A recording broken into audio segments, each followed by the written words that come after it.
आनंदलाल और सरिता जी की शादी को अब 50 साल पूरे हो गए थे। उन दोनों की उम्र भी 75 से ऊपर निकल चुकी थी।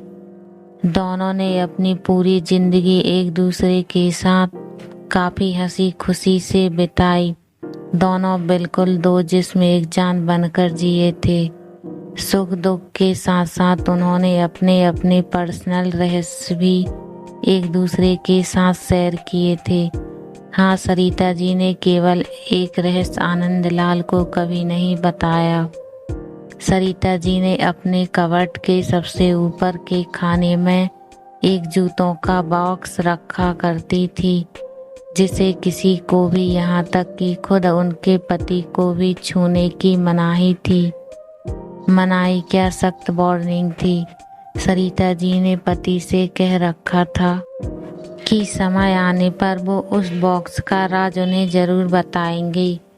आनंदलाल को भी इस बात से कोई परहेज नहीं था। हंसते खेलते कई दशक बीत गए, उम्र ढल गई, शरीर कमजोर हो गया और कई बीमारियां हावी हो गई। सरिता जी बीमारियों से जूझते जूझते हार मानने लगी। तब अपना आखिरी समय करीब है, ये जानकर उन्होंने आनंदलाल को अपने पास बुलाया और अपने जीवन का वो एकमात्र राज जो उनके कबर्ड में बंद था उसको उससे परिचित करवाया। सरिता जी ने अपने पति को उस बॉक्स को लाने के लिए कहा। आनंदलाल उस बॉक्स को लेकर आए और उसे ओपन किया तो वो देखकर हैरान हो गए कि उस बॉक्स में 2 खरोची हुई छोटी डॉल्स और ढेर सारे नोट पैसे थे। आनंदलाल ने सरिता से उन डॉल्स के बारे में पूछा।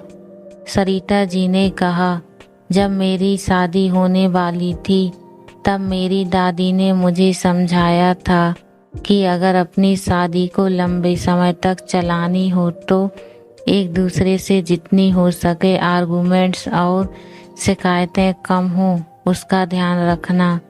और उन्होंने उसके लिए मुझे ये डॉल्स का तरीका भी बताया था, जिसमें जब भी मुझे तुमसे कोई शिकायत हो तब एक डॉल को खुरचकर उसे संभाल कर रख देना।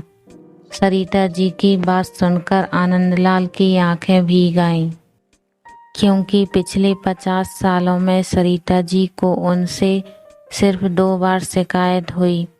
ये विचार ही उनके लिए काफी सुखद था। बाद में उन्होंने उन ढेर सारी 100 की नोटों के बारे में पूछा, जो गिनती करने पर 1 लाख से भी ज्यादा की थी।